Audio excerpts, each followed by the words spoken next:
Ассалаумалейкум, құрметті көрермендерім. Баршаңызға қайырлы кеш. Біздің 2 күн бұрын алып келген балапандарымыз. Бүгін үйде тұрғанына 3 күн болып жатыр. Бүгін 3-ші күн балапандардың тұрғанына осындай 10 балапан алып келген болатынбыз. Соның тек қана біреуі өліп қалған болатын. Екеуі мін жағында жүр. Жағында жүр.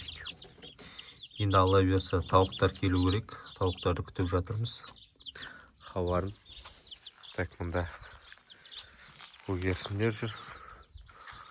Жоғарыда тұран. Ұялатып жатыр мыналар. Ұяларын жасап жатыр. Уже мыналардың балапандары шығатын сияқты скоро. Уже балапандар шығатын кезде не бұлар деген ұялап бастайды уже. Ұяларын жасап. Мынаның астында бір жұмыртқа туған. Бір жұмыртқа туып тұңғаларды. Осы.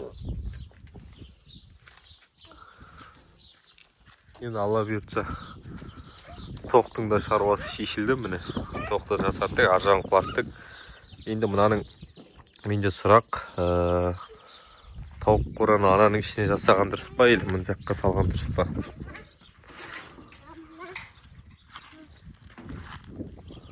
Мына жерге. Осы жерге салған дұрыс па?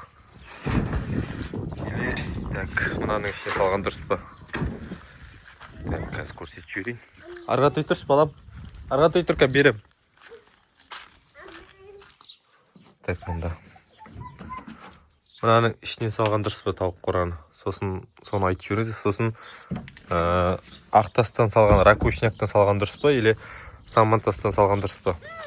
Жүр. Так, мынаның самантастарынан салатын болса, мынаның самантастарын бәрін бұзып алам өзім қораға.